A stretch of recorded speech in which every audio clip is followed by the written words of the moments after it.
Evangelio según Marcos.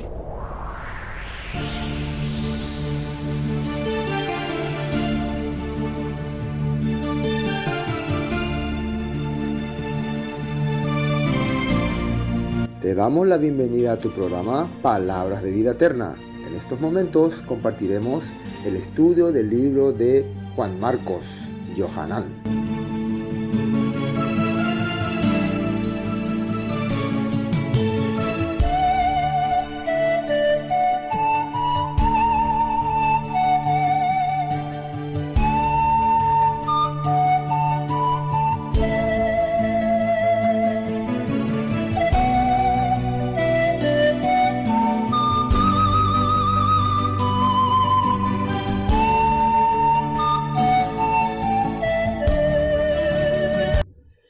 Continuemos.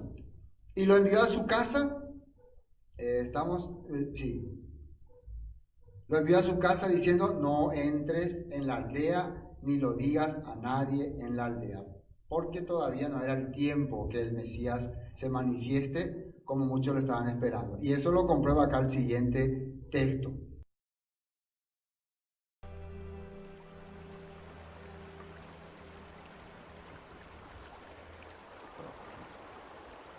Jesús y sus discípulos fueron entonces a las aldeas de Cesarea de Filipo. En el camino Jesús les preguntó: ¿quién dice la gente que soy yo? Ellos respondieron: unos dicen que eres Juan el Bautista, otros que Elías, y otros más, que alguno de los profetas. Entonces él les preguntó: ¿y ustedes, quién dicen que soy? Pedro le respondió: tú eres el Cristo. Pero él les mandó que no dijeran nada a nadie acerca de él.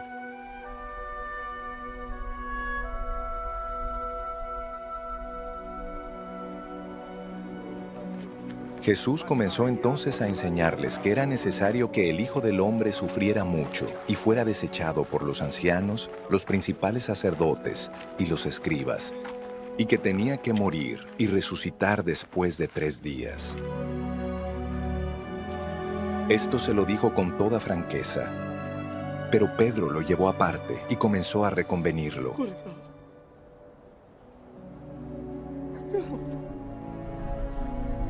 Entonces Jesús se volvió a ver a los discípulos y reprendió a Pedro. Le dijo: aléjate de mi vista, Satanás. Tú no piensas en las cosas de Dios, sino en cuestiones humanas.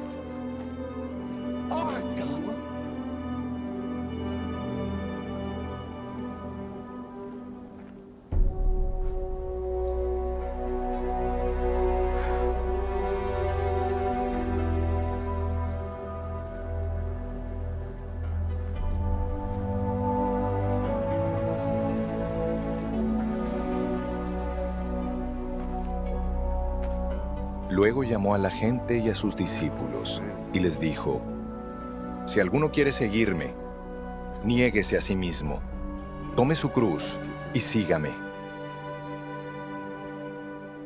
Porque todo el que quiera salvar su vida, la perderá, y todo el que pierda su vida por causa de mí y del Evangelio, la salvará.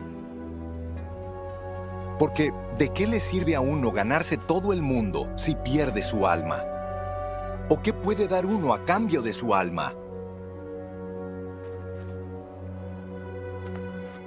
Si en esta generación adúltera y pecadora alguien se avergüenza de mí y de mis palabras, también el Hijo del Hombre se avergonzará de él, cuando venga en la gloria de su Padre con los santos ángeles.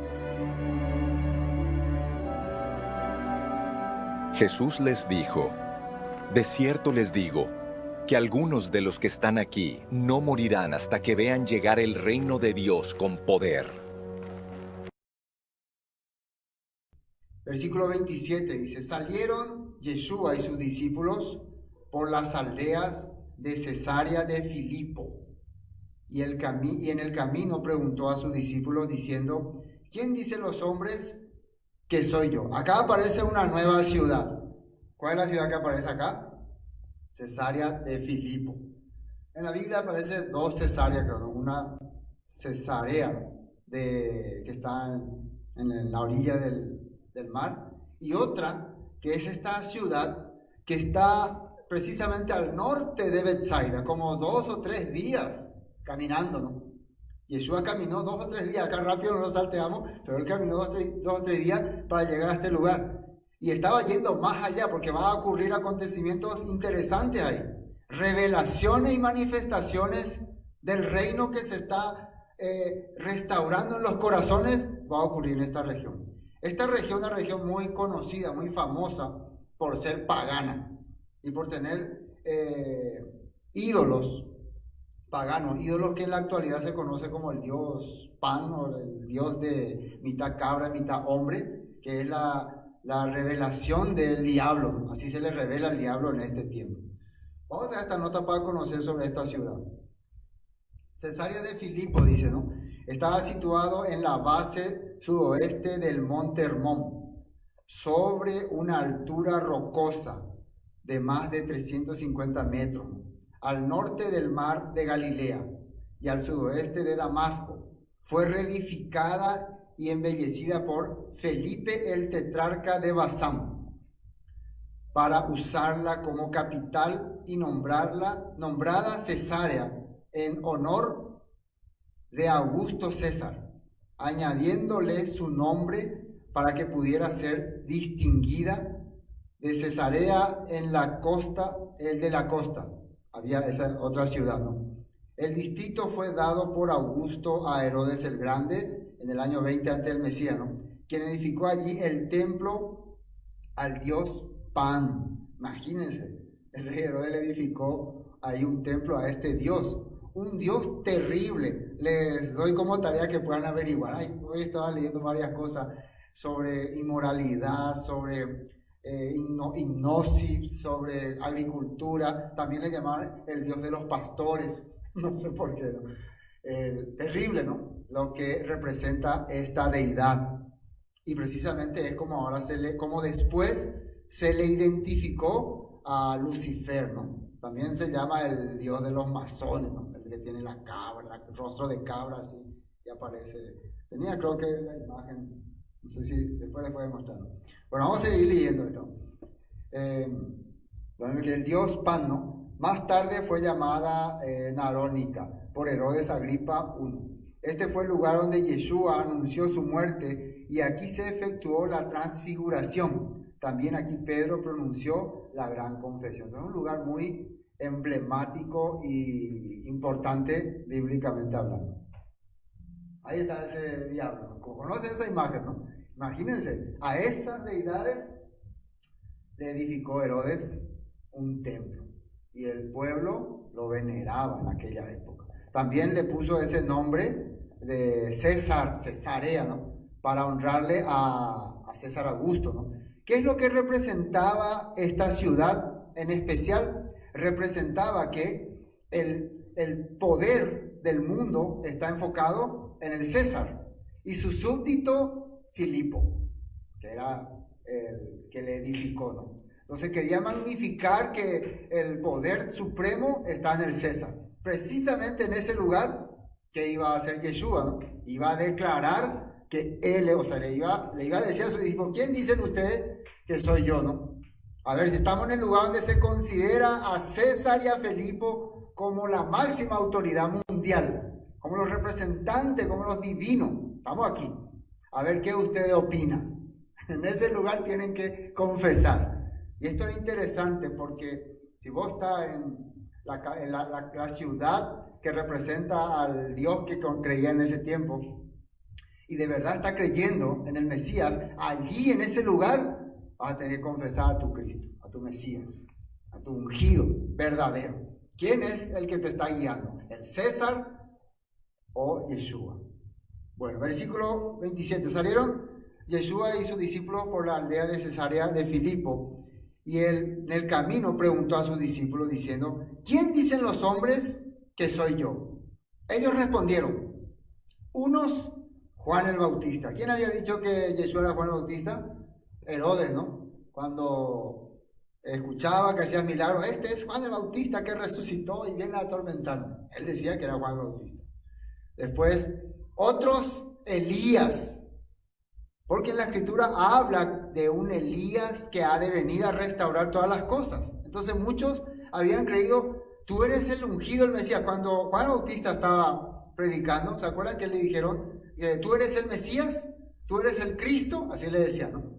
Porque muchos pensaban que una revelación, un hombre manifestándose como Elías iba a venir para traer la restauración. Entonces muchos creían que estas acciones que Yeshua estaba haciendo era el Elías que había de venir, de acuerdo a las profecías. Otros, algunos de los profetas. En especial, ¿cuáles profetas? El profeta Isaías o el profeta Jeremías. En otra versión dice Jeremías. Muchos creían que era Jeremías. ¿Por qué se le confundiría a Yeshua con Isaías o con Jeremías? Precisamente por todos los escritos que ellos hablaron acerca del Mesías, que prácticamente ellos le describieron. Prácticamente Isaías describió al Mesías. Ahí en la famosa capítulo 53, ¿no? Que cargó nuestros pecados, como cordero fue llevado al matadero, ¿no? Él cargó todas nuestras enfermedades. Entonces prácticamente estos profetas narraron la vida del Mesías. La misma cosa el profeta Jeremías, que narraba un tiempo de restauración, un tiempo de nuevo pacto, donde voy a poner la Torá en el corazón y en la mente de mi pueblo. Entonces muchos le confundían con este profeta. Sí. Jeremías hablaba mucho en contra de los líderes religiosos, especialmente los escribas. Especialmente los escribas, sí, exactamente, Joshua. También él hablaba detalladamente las cosas. ¿Sí? Sí. Y precisamente lo que ahora está haciendo Yeshua, ¿no? Denunciando el tiempo corrompido. Entonces estamos viendo que así la gente le consideraba. Esos fueron los comentarios que sus discípulos le dijeron, la gente así piensa de vos. Ahora lo más importante, y ustedes que están conmigo, dice ahí, no. Entonces les dijo, y vosotros, ustedes que están caminando conmigo. Recuerden que unos versículos más arriba, ellos tenían corazón endurecido. Imagínense, ahora le da una tremenda prueba, ¿no? Si nos había dicho que no entendemos, que tenemos corazón duro, es como para que la pregunta sea muy difícil de responder, ¿no? Dice, ¿quién decís que soy yo? ¿Quién decís que soy yo? ¿Soy algún profeta? ¿Soy Elías? ¿O soy Juan Bautista restaurado? ¿Quién soy? Y ahí está yo pensando, ¿quién será? ¿Quién se atreve? ¿Quién se anima? ¿Quién puede declarar quién es él? Y ahí aparece un valiente, ¿no? Respondiendo, Pedro le dijo, tú eres el Cristo, dice acá, ¿no? El Mesías. Parece simple esa pregunta, ¿no? Tú eres el Mesías, pero implica muchísimas cosas. Representa muchísimas cosas. Justamente en el lugar donde se considera al César como el ungido del mundo, donde se considera las deidades del dios Pan como la representación total, donde más arriba van a ir a hacer después la transfiguración, donde se cree, según la historia, descendieron ángeles para corromper la humanidad. Pero eso va a ser el siguiente capítulo. Estoy dando un spoiler. Entonces, en ese lugar le pregunta, ¿quién soy yo? ¿Quién dicen ustedes que soy yo? Y Pedro se anima a decir, tú eres el Mesías, el Hamashiach, el ungido. No es cualquier ungido. No es aquí simple, dice uno de los ungidos. Existen los ungidos. Es el que la Biblia, la Escritura hablaba que tenía que traer la restauración. Tenía que traer la Torá en nuestra mente y nuestro corazón. Tenía que cambiar nuestra vida. Y también tenía que ser el que iba a recibir nuestras culpas, que iba a recibir nuestros pecados. Pero recuerden que esta parte de Mesías sufriente estaba velado para muchos israelitas, para muchos hebreos, por causa de haber endurecido el corazón. Ellos no pudieron distinguir esta parte, incluyendo los discípulos. Ellos no podían ver esa parte de la palabra, de que iba a venir un Mesías que iba a recibir nuestras responsabilidades, que iba a recibir nuestras culpas, que iba a ser quien tendría que ponerse en el paredón en vez de nosotros. Esa parte se les veló. Muchas veces, ¿por qué? Porque muchas veces el pueblo no sentía que tenía culpa. ¿Quién eran los culpables? Para el pueblo, ¿quién eran los culpables? Los romanos, los griegos, los babilonios, los egipcios. Miren los culpables, miren la ñaña. Nosotros somos ovejas del Señor, ovejas del Eterno. Ellos no podían reconocer. Si hubieran leído detalladamente, con corazón abierto, Deuteronomio 28, se hubiera entendido que todas estas cosas le ocurrió porque ellos fueron rebeldes a la palabra. Así es. En tiempo de Jeremías, los sacerdotes iban y hacían ofrendas, hacían sacrificios, y ya los babilonios le tenían ahí al acecho. Y a Jeremías lo tenían preso, le tiraron un pozo, le garroteaban. Aparecían profetas que decían: nosotros decimos, el Todopoderoso nos dijo que seremos libres. Siendo que ellos muchísimos de los artículos de la ley de la Torá lo habían infringido. Es precisamente lo que se relaciona con el pobre, con el esclavo, con el necesitado. Pero claro, eso no se notaba en las esferas de alta categoría, no se veía.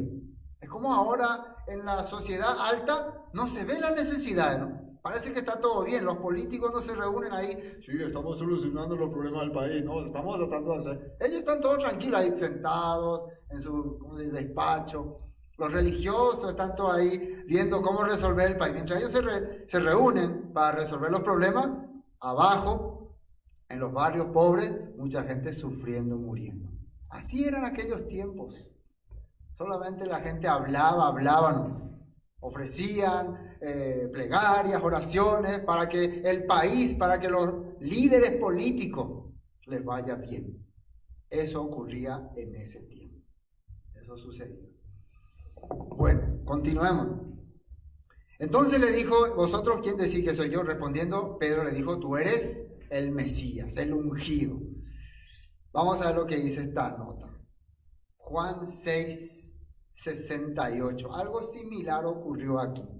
Cuando Yeshua empezó a manifestar quiénes eran sus verdaderos seguidores y qué tenían que hacer para poder estar con él. Tenían que comer su carne y beber su sangre, ¿no?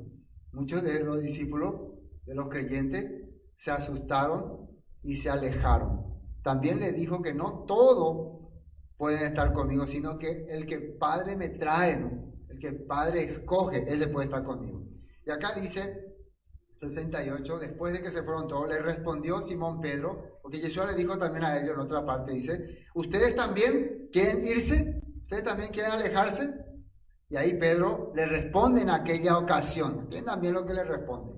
Respondió Simón Pedro: Maestro, ¿a quién iremos? Tú tienes palabras de vida eterna. Pedro entendió una cosa muy importante. De tu boca sale Davar de Elohim. ¿Qué significa eso? Lo que puede darnos vida, esperanza, sanidad, restauración. Todas estas cosas estaban entendiendo. Todas estas cosas solamente salen de ti. Sanidad, alimento, paz y restauración. Nosotros cuando escuchamos tu palabra, cuando tú hablas, entendemos que la paz del Eterno, la sanidad del Eterno, la restauración del Eterno viene a nosotros. Hasta aquí Pedro entendía perfectamente, entendía muy bien. Dice: y nosotros hemos creído y conocemos que tú eres Mashiach, ungido, el Hijo del Elohim viviente. Sí, había dicho. Nosotros hemos creído que tú eres el que ha sido enviado. Hasta acá está todo bien, ¿no? Pedro entiende perfectamente. Por eso en otra parte dice: esto no te lo reveló carne ni sangre. Eso está en Mateo, ¿no? Sino mi Padre que está en lo alto. Puso en tu corazón que se te haya abierto la mente para entender que Yeshua, el Mesías, es el que trae la restauración a los hombres. Si eso a nosotros se nos revela, es algo importante, es algo grandioso. Lastimosamente eso es lo que no se le ha revelado a la mayoría en la cristiandad. La cristiandad está al revés ahora. La cristiandad se le ha revelado el Mesías sufriente que vino a morir por el pecado del pueblo. Pero ¿qué no se les ha revelado? El Mesías que viene a restaurar. El Mesías que viene a traer nuevamente las cosas que están establecidas en la Torah. Eso no se le ha revelado. Pero a Pedro aquella vez se le reveló. Se les abrió la mente. Bienaventurado. Así que si ahora nosotros se nos revela que el Mesías, Yeshua, es el Cristo, el ungido, el que viene a traer todas las cosas que están escritas en la palabra, a restaurar a Israel, a volver a establecer el Shabbat, las fiestas bíblicas, la comida kosher, etc., el guardar la Torah para apoyar al prójimo, a la persona indefensa. Si eso nos revela, somos bienaventurados. Eso no viene de hombre, eso viene de lo alto. Gran parte de nosotros no buscamos estas cosas. El Padre es quien nos está buscando. Amén. Bueno, continuemos. Tú eres el Mesías. Entonces ya entendemos qué es lo que le dijo Pedro. Tú eres el ungido, el que viene a restaurar todas las cosas. En otra parte, en otra versión, creo que en Mateo 16, ya habíamos compartido eso, Yeshua le dice, yo te digo, tú eres una piedra, ¿no? Y sobre esta roca edificaré mi congregación. Así le dice, ¿no? Y te voy a dar la autoridad para que ates y desates las cosas en la tierra. También lo que ates en la tierra será atado en los cielos. Lo que desates en la tierra será desatado en los cielos. Así sale, ¿no? La otra versión, ¿no? Más amplio, ¿no? Más amplio. Pero acá solamente está escrito hasta acá. ¿Qué representa eso? Que a través de Pedro el reino de los cielos se va a empezar a abrir. ¿Y cómo fue que empezó a abrirse el reino de los cielos? Cuando Pedro empezó a ir a la casa de los goín, de los gentiles, de Cornelio. Empezaron ellos a escuchar. Después ese testimonio usó cuando estuvo en el concilio. Ustedes saben cómo a mí se me apareció, cómo yo he visto cómo el Rúa descendió sobre los goín. Y empezó la manifestación que vino en nosotros también. El Padre también le concedió a ellos que tengan el don de regresar, del arrepentimiento. Entonces Pedro fue el comienzo de la restauración. Cuando dice mi iglesia ahí, no estaba hablando del catolicismo papal, ¿no? Estaba hablando de la restauración de Israel. Amén. Bueno, y todo lo que se ate y desate referente a la Torah, a la escritura. Porque a partir de ese momento los apóstoles, los seguidores de Yeshua, iban a ser los que iban a tener la autoridad sobre la Torah, sobre la escritura. Bueno, pero él les mandó que no dijesen esto de él a ninguno. Todavía no es el tiempo de hablar sobre este tema, porque ahora el tema es restaurar los corazones del pueblo. Y ahora viene entonces, una vez que entienden este punto, una vez que saben que Yeshua es el Mesías, una vez que saben que Yeshua es el que trae la restauración de la Torá, de todas las 12 tribus de Israel, de Efraín que fue perdido entre las naciones, todas estas cosas, de abrir los ojos de los ciegos, hacerle hablar a los mudos, de los árboles que están nuevamente reverdeciendo, de la nación de Israel restaurada, ahora ¿qué les va a decir?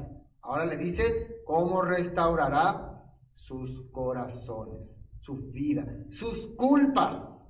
Ellos tienen culpa. Ellos tienen responsabilidades. Y ahora el Mesías también va a solucionar eso. Por eso, y una vez que entendieron eso, y fíjense muy importante, que nosotros empezamos al revés, ¿no? Nosotros empezamos a entender que Yeshua pagó nuestras culpas y después no sabíamos cuál era nuestra culpa, no sabíamos qué fue el problema. Ahora, el Todopoderoso la hace entender, yo soy el que vengo a restaurar a Israel que se había perdido entre las naciones, y ahora les va a decir que tiene que restaurar sus culpas, sus pecados, sus transgresiones. Y comenzando a enseñarles, dice ahí que les empezó a enseñar, que le era necesario al Hijo del Hombre, que dice ahí, padecer mucho. Le enseñó, miren, les voy a explicar algo, les voy a enseñar. Yo como ungido, como restaurador, tengo que padecer mucho. Tengo que ser acusado, tengo que cargar culpas, tengo que recibir sus transgresiones. Me tienen que acusar, me tienen que rechazar para poder librarle a ustedes de esa culpa. El problema es que el hombre no quiere aceptar su culpa. Hasta ahora muchos por eso no entienden sobre Yeshua, porque ellos no sienten que tienen culpa de nada. Pero miren lo que pasa acá.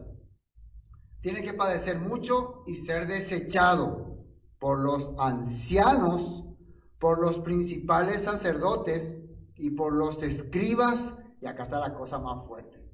Tal vez hasta ahí estaba más o menos bien, pero y ser muerto. Pero también venía con otra cosa, y resucitar después de 3 días. Ellos se quedaron en la parte de ser muerto. Ser muerto. El Mesías tiene que ser muerto. Recuerden que para los judíos, un Mesías muerto no tiene valor.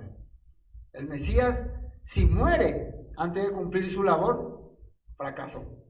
¿Fracasó? Simplemente no funciona. Entonces, cuando ellos escucharon el Mesías, el que ustedes han declarado hoy como el ungido, el Cristo, tiene que ser muerto. Muerto, muerto, muerto, muerto. Esa palabra quedó ahí es como que todo se le derrumbó. Todos los proyectos, los planes de restauración, todo Israel, los ciegos que abren los ojos, los mudos que hablan, se murió todito ahí.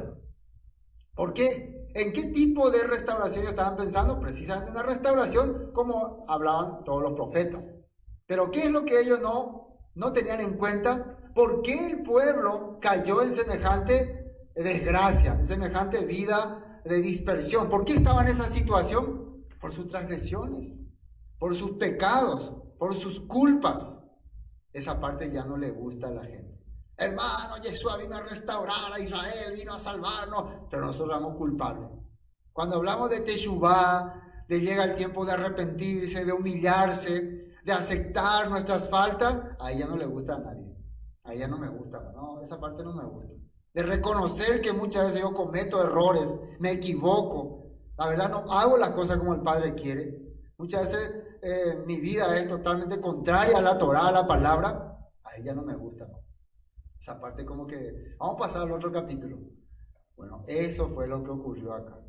Yeshua está diciendo que tiene que morir. Pero dijo también que tiene que resucitar, pero eso ya no entró más en su mente. Y por los escribas y ser muerto. Bueno, los escribas, los principales sacerdotes, eran los que tenían el conocimiento de la palabra. Quiere decir que la gente que le iba a rechazar a Yeshua iba a ser la gente que estaba guiando y dirigiendo al pueblo. ¿Por qué? Porque la palabra no les iba a ser revelada. Esa es la razón por la que le iba a rechazar. A Yeshua no le rechazó el pueblo común, el pueblo así, el vulgo, ¿no? Le rechazó la gente entendida, la gente conocedora de la Escritura. Por eso cuando nosotros estudiamos la vida de Yeshua, es muy importante estudiar cuidadosamente los textos, las Escrituras. Imagínense, no fueron los ignorantes del barrio los que le rechazaban a Yeshua, son la gente entendida. Y ahí vamos a poder distinguir qué ocurrió entonces. Si ellos eran los que conocían la Torá, los escritos, todo, ¿qué ocurrió? Y ocurrió lo que decían los profetas y lo que decía la misma Torá, que ellos iban a andar como ciegos sin saber a dónde ir, por causa de haber vivido en pecado. ¿Qué ocurre con la persona que no hace, que no vive conforme a la palabra? Se queda ciego. Por eso ustedes conocen mucha gente que a pesar de que le muestran, le explican, no captan, no distinguen lo que está pasando. Bueno, vamos a ver esta nota.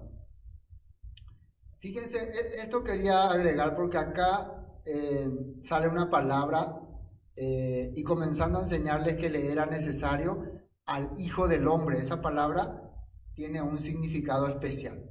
Cuando él hablaba del Hijo del Hombre, directamente el entendedor de la palabra se iba a los profetas o se iba a los escritos antiguos. Aquí en la antigüedad se le llamó Hijo de Hombre. Generalmente se le mencionaba Hijo de Hombre a una persona, humano, claro, que recibía revelaciones celestiales.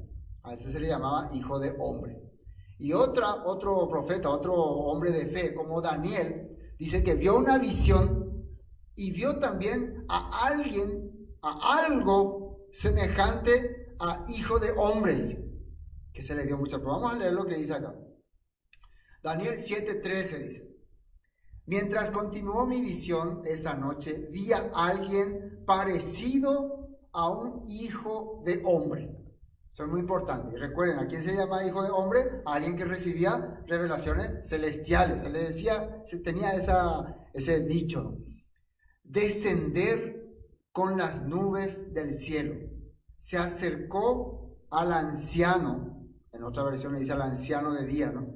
Y lo llevaron ante su presencia. O sea, dice que a este ser que tenía semejanza a hijo de hombre, se le llevó hasta otro ser superior llamado el anciano, ¿no? O el anciano de días. Y miren lo que dice acá, y lo llevaron ante su presencia, y versículo 14, se le dio autoridad, honra y soberanía sobre todas las naciones del mundo para que lo obedecieran, los de toda raza, nación y lengua. Su gobierno es eterno y no tendrá fin, su reino jamás será destruido. Así habla en la escritura acerca de este hijo de hombre. Entonces ellos sabían muy bien quién le estaba hablando. Alguien que va a restaurar no solamente la tierra de Israel, sino todas las naciones. Va a ser el cumplimiento de las promesas dadas a Abraham, Isaac y Jacob. ¿Captaron esta parte? ¿No? Por eso es importante esa palabra hijo de hombre. Pero acá le está diciendo que tiene que padecer mucho, ser desechado por los ancianos, sacerdotes y ser muerto. Versículo 32. Esto les decía claramente. Entonces Pedro le tomó aparte y comenzó a reconvenirle. O sea, empezó a decirle que esta cosa no tiene que ocurrirle. Nosotros no necesitamos un Mesías muerto. Un Mesías muerto no nos sirve para nada. Nosotros queremos, ¿qué tipo de Mesías queremos? Que nos libre de los romanos, que nos libre de la tiranía, que restaure Israel, y nosotros a tu lado reinando como tus ministros, nosotros gobernando también, sentándonos en los tronos. Eso le está diciendo Pedro. Por un lado, él está pensando en el pueblo, en lo que las profecías dicen. Nosotros vamos a decepcionar a nuestra gente, a nuestros seguidores, si te matan. Por eso, por favor, no cargues con nuestra culpa, le está diciendo. Imagínense, ¿qué les parece? No te hagas responsable por nuestros hechos. No seas tú el que tenga que llevar nuestras transgresiones. Entonces, ¿qué esperanza habría para la humanidad, para el hombre? ¿Se dan cuenta de lo que Pedro le está diciendo a Yeshua? Terrible declaración. Entonces, cuando Yeshua ve, puede distinguir estas cosas que está saliendo de Pedro, viene de Hasatán, de un espíritu opositor. Esa palabra Hasatán es el opositor. Alguien que se opone a los designios del Padre. El mismo Yeshua, cuando estaba orando en Getsemaní, dijo: Padre, si quieres, pasa de mí esta copa, pero que no se haga mi voluntad, sino la tuya. Asimismo él clamaba. Después, pero él volviéndose y mirando a los discípulos, reprendió a Pedro diciendo: quítate de delante de mí, Hasatán, opositor, adversario. Recuerden, ¿qué es lo que se le había velado hasta acá a los apóstoles? Precisamente que ellos eran culpables, que ellos tenían culpa. Y con tu culpa, la paga del pecado es la muerte. La muerte significa quedar fuera, quedar apartado. Ellos habían hecho muchas cosas que realmente les dejaba fuera de los planes del Padre, pero no podían distinguir. Toda la nación de Israel estaba así. Todos los israelitas necesitaban alguien que agarre sus culpas, alguien que pague el precio de sus pecados. Y necesitaban que el Todopoderoso acepte a ese alguien. Y ese alguien era Yeshua. ¿Por qué Yeshua reunía esos requisitos? Primero, porque él vivió una vida consagrada. Vivió una vida como al Padre le agrada. Por eso él reunía esos requisitos. Amén. Dice, pero él volviéndose y mirándose a los discípulos, reprendió a Pedro diciendo: quítate delante de mí, Hasatán. ¿Por qué no pones la mira en las cosas de Elohim, sino en las de los hombres? ¿Cómo es que Elohim planea sus cosas? Elohim quiere un pueblo justo, un pueblo libre de culpa, un pueblo que realmente reconozca también sus faltas.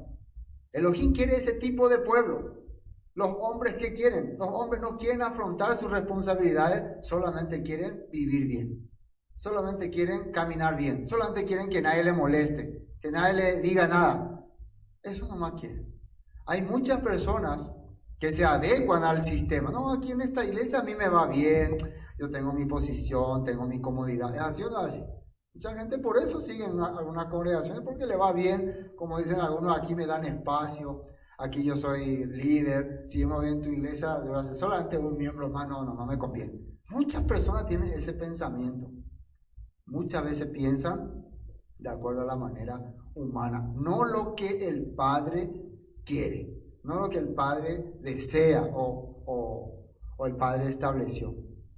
¿Por qué algunas congregaciones no quieren guardar el Shabbat? Porque otras congregaciones le van a mirar como mal. ¿Por qué no quieren guardar las fiestas bíblicas? Porque le van a decir judaizante, porque le van a recriminar. Muchas de las cosas no hacen porque no quieren padecer estas situaciones difíciles. Y tristemente así está en este tiempo las personas. Ahora, ¿qué Yeshua les va a decir a ellos? Atiendan bien acá. No ponen la mira en la cosa de Dios, sino en la de los hombres. Y llamando a la gente, había muchas personas a su alrededor, ¿no? Y a sus discípulos les dijo: si alguno quiere venir en pos de mí, caminando a mi lado, sale ahí una palabra, niéguese a sí mismo y tome su cruz y sígame. Y ahí uno diría, pero vamos a pensar un poco. ¿Acaso Pedro lo que no quería es rebelarse contra los romanos? ¿Acaso Pedro lo que no quería es declarar la guerra a Roma y levantar una guerra y restaurar a Israel? ¿Acaso Pedro eso es lo que no quería? Y Yeshua le dice, si a uno quiere ser mi discípulo, niéguese a sí mismo, dice. ¿Y qué sería sí mismo? Precisamente sus propios proyectos, sus propios planes, su propia manera de restauración, así, ¿no? El pensamiento del hombre. ¿Qué sería niéguese a sí mismo? Su manera, su razón, rechace. Y dice acá una palabra clave, tome su cruz y sígame. Y ese tome su cruz está marcado ahí, ¿no? ¿Qué representa en esa época, en el lenguaje de aquella época, tomar la cruz? Ir en contra de la corriente. Existe una corriente, hay que entender eso, existe una corriente que está empujando a la sociedad a caminar de acuerdo a los ideales que se le estableció. Y tomar su cruz, en aquella época la cruz era para precisamente los que iban en contra de la corriente romana. ¿Se acuerdan cuando le dice a Yeshua sobre la moneda? Si él decía, no paguen tributo a César, entonces estaba en contra de la corriente, precisamente de eso le acusaron.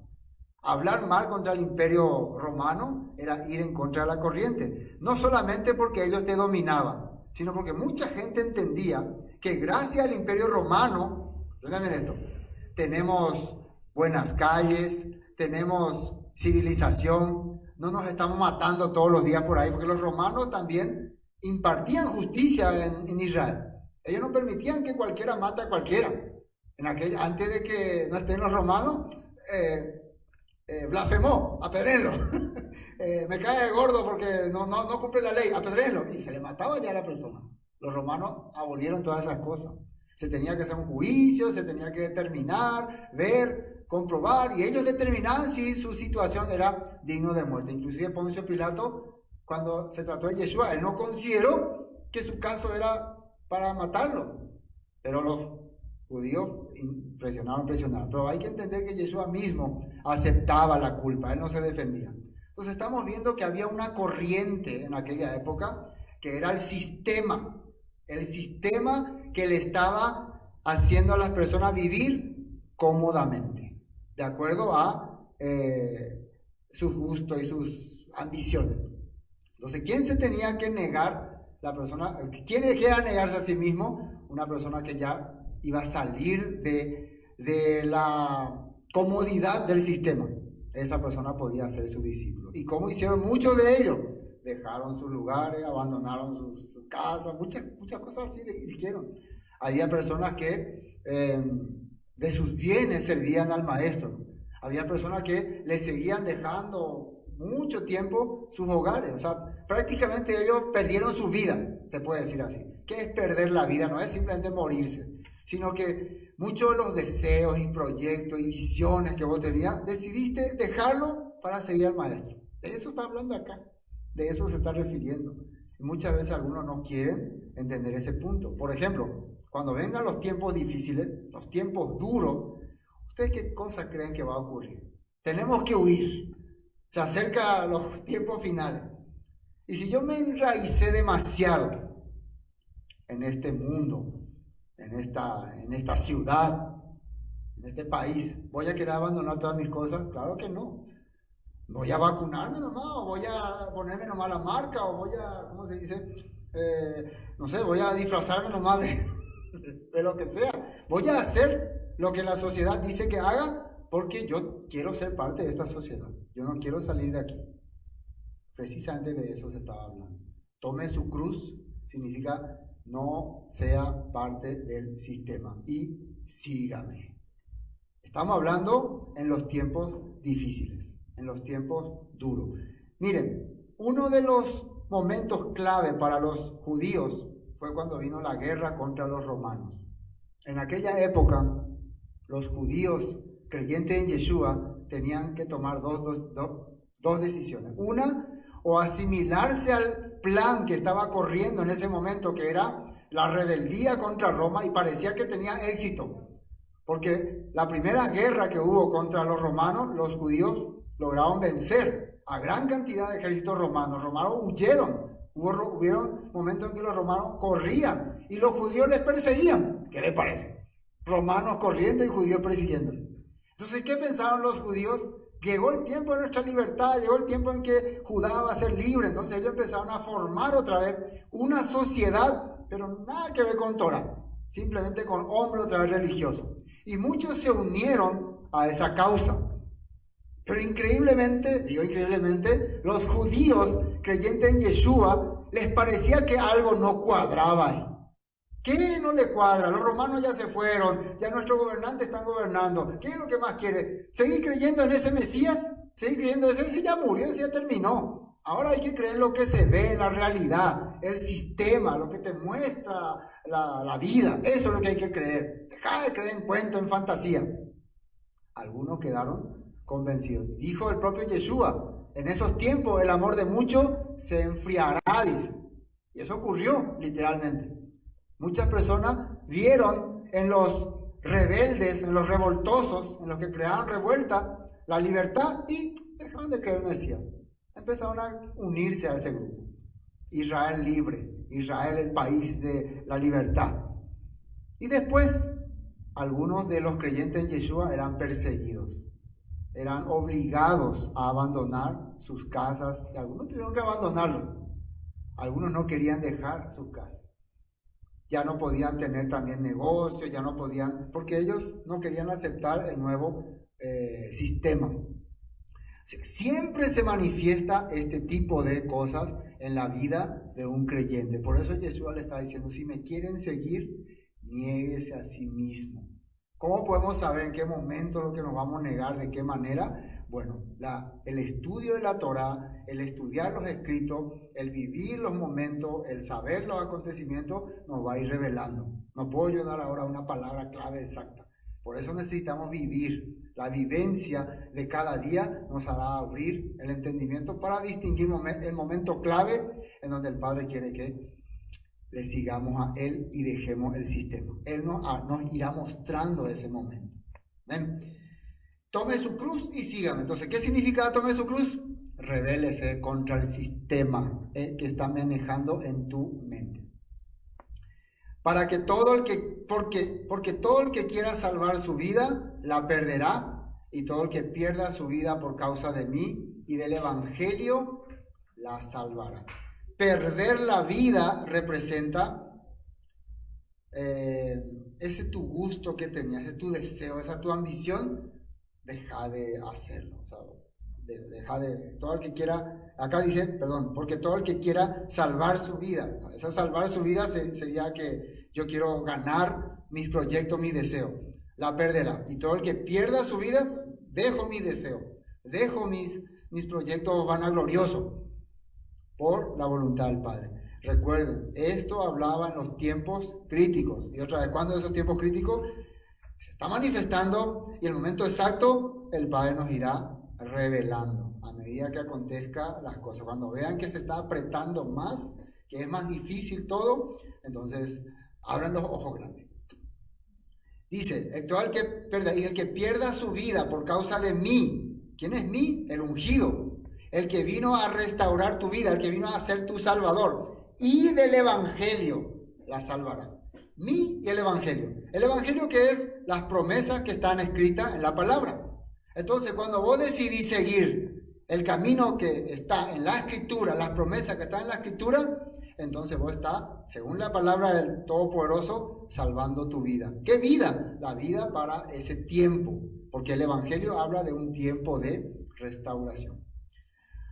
Porque ¿qué aprovechará el hombre si ganare todo el mundo y perdiere su alma? ¿O qué recompensa dará el hombre por su alma? Porque el que se avergonzare de mí y de mis palabras en esta generación adúltera y pecadora, el Hijo del Hombre se avergonzará también de él cuando venga en la gloria de su Padre con los santos ángeles. Así está escrito en la Biblia. Generación adúltera y pecadora. Generación adúltera y pecadora. Es lo que las personas han preferido que seguir al Mesías. Lo mismo está ocurriendo en este tiempo. Y me da un poquito más de tiempo a ver esta nota y terminamos. Dice Juan 12:25, perdón. Dice, el que ama su vida la perderá. El que aborrece su vida en este mundo para vida eterna la guardará. Segunda de Timoteo dice así, Pablo encarcelado, piensa en lo que te digo, el Eterno te ayudará a entender todas las cosas. Esto ya hablaba Pablo en sus tiempos finales. Para Pablo se venía ya los últimos tiempos. Siempre recuerda que Yeshua HaMashiach, descendiente del rey David, fue levantado de los muertos. Esta es la buena noticia, Evangelio Besorá, que yo predico. Pablo hablaba acerca de la resurrección. Debido a que predico esta buena noticia, sufro y estoy encarcelado, como un criminal. Pero la palabra de Elohim no puede ser encarcelada. Por esto estoy dispuesto a soportar cualquier cosa, si esta traerá salvación y gloria eterna en Mashiach Yeshua, a los que Elohim ha escogido. La siguiente declaración es digna de confianza. Si morimos con Él, también viviremos con Él. Si soportamos privaciones, reinaremos con Él. Si lo negamos, Él nos negará. Si somos infieles, Él permanece fiel, pues Él no puede negar quién es. Eso no quiere decir que hay que ser infieles. Si somos infieles, Yeshua nunca va a cambiar su promesa. Quiere decir que a pesar de todo Él nos puede recibir si nos humillamos y nos arrepentimos. Recuérdales estas cosas a todos y ordénales en presencia de Elohim que dejen de pelearse por palabras. Esos altercados son inútiles y pueden destruir a los que los oyen. Esto habló Pablo en sus últimos días, escribiéndole a Timoteo. La próxima semana vamos a empezar capítulo 8, capítulo 9 vamos a empezar.